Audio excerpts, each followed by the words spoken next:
Tegemist 3D-mudeliga, hoone digitaalse teisikuga, mis ei sisalda ainult geomeetriat, vaid sisaldab ka infosisu. Ja selleks, et sellest paremat ülevaadet saada nii ehitajatel, hoone omanikel kui ka haldajatel, selleks on välja mõeldud digitaalsed nutirakendused, mis aitavad meil sinna mudeli sisse minna või sinna sisse vaadata.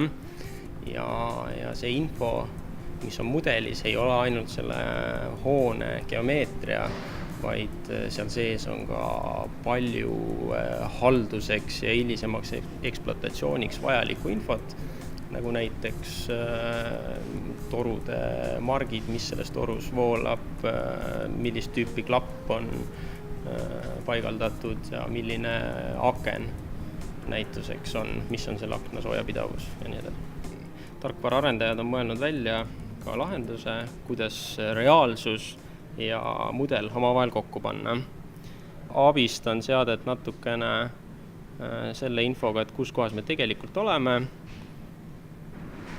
Ja nüüd tekkiski kaamera pildi peale ka mudelipilt. Nii, näemegi, mis on tulevikus tulemas, kaasa arvatud mööbel. Samuti kindlasti tundub huvitav, mis on siin selle riplae taga. Võtame riplae, kustutame selle ära ja me näeme, et siia taha on tulemas erinevaid torustikke, erinevaid konstruktsiooniosi.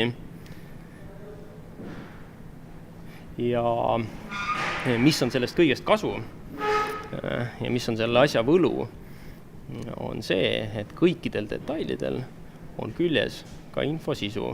Ehk et nupule vajutusega ma näen, kui kõrgel on konkreetne ventilatsiooni summutusseade, mis on selle summutusseadme toru läbimõõt, kõik võimalikud vooluhulgad, mitmendal korrusel ta asub ja mis on tema nimetus ja kood. Ehk et kui hiljem on tarvis maja haldajal seda seadet vahetada, siis ta ei pea redeliga laajale ronima, vaid ta võtab oma tahvli, vaatab, mis on riplae taga, milline seade on vaja välja vahetada, läheb, ostab uue ja vahetab ühe korraga välja, nii nagu peab. Hea meel on näha, et ka Tallinna linn on asunud esimesi samme astuma selles suunas.